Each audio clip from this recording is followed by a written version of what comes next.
we wanted to create a MOOC based on experience, reflection, and based around you.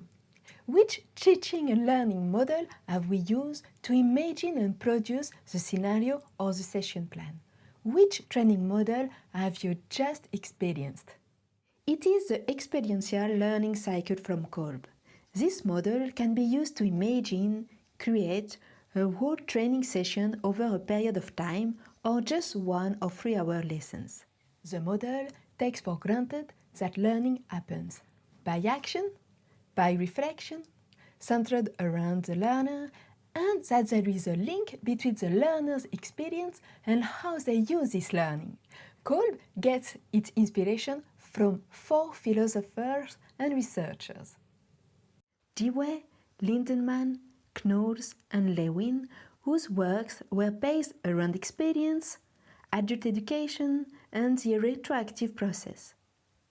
They are the people who at the beginning of the 20th century defined experiencing as an important contribution to the learning process.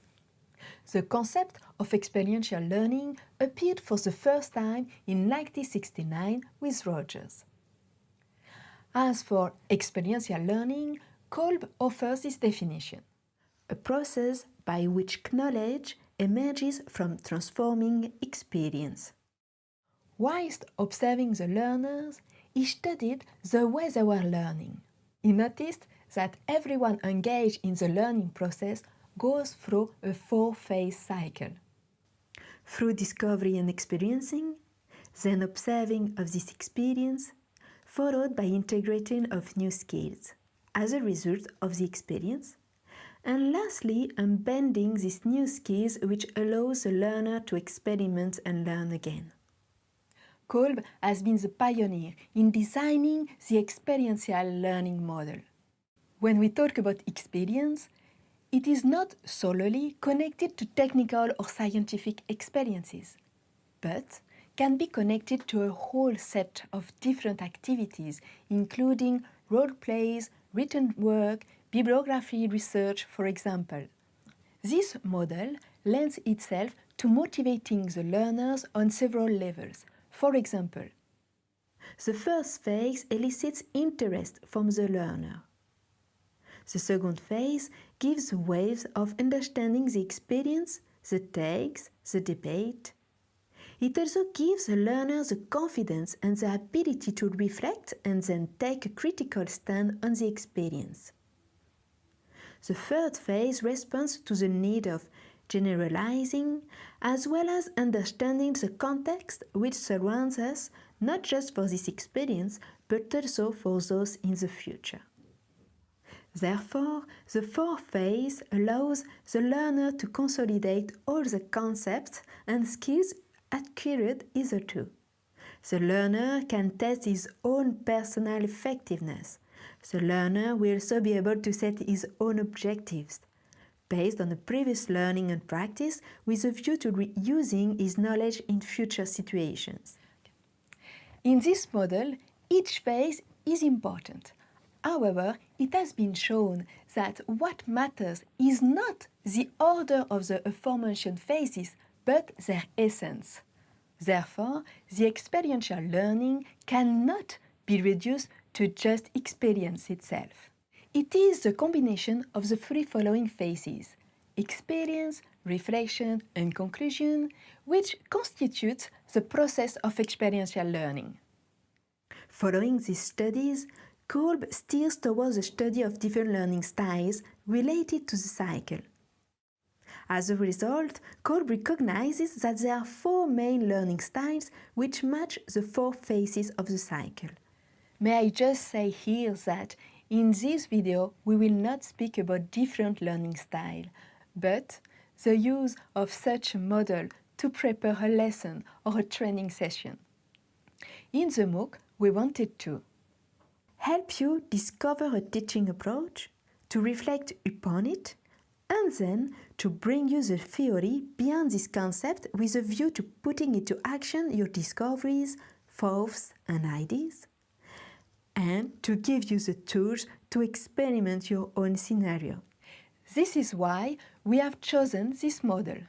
The learner is at the core of the learning process, notably regarding the following question. What the learner be able to do not only by the end of the cycle, but also by the end of each phase. Consequently, these phases allow us to identify the specific learning outcomes which will enable us to achieve the skills through practical applications. In order to understand how the learner can develop these skills, we can use the Bloom's taxonomy revisited by Anderson and Kratwall.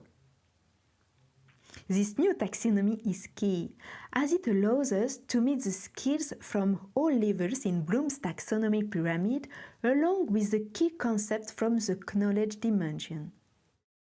This taxonomy, together with the Kolb cycle, produce a deeper level of understanding as it goes further by reaching the metacognitive dimension.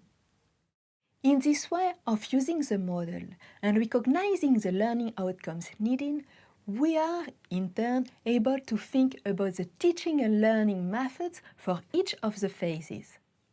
Teaching and learning in itself relies heavily upon the method of experiential learning.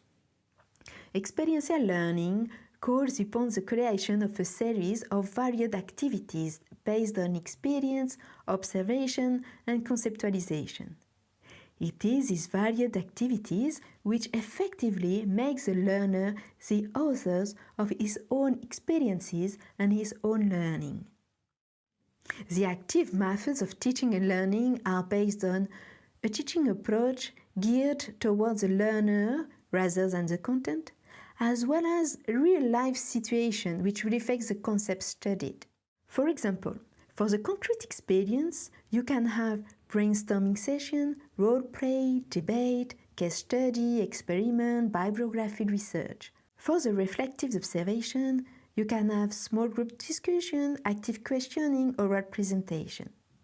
For the abstract conceptualization, you can have the creation of conceptual cards, reading and watching theoretical materials. And for the active experimentation, you can have group work, group experimentation, role play, series game, peer-to-peer observation, etc. As a result, we can make the connection between Kolb's experiential learning cycle and the active teaching and learning methods. The integration and ultimately the success of these methods required a well-formed scenario which then becomes possible to create thanks to the experiential learning cycle model. There were since other learning cycles, such as the 5 e-learning cycle. They are all based on the same concept. Therefore, we see the importance of creating a scenario based on the following points: the experiential learning model, the learning outcomes, and the use of the active teaching and learning methods. Let's not forget the evaluation stage, the importance of combining the evaluation with the teaching and learning objectives and methods. I hope that you will find this model useful.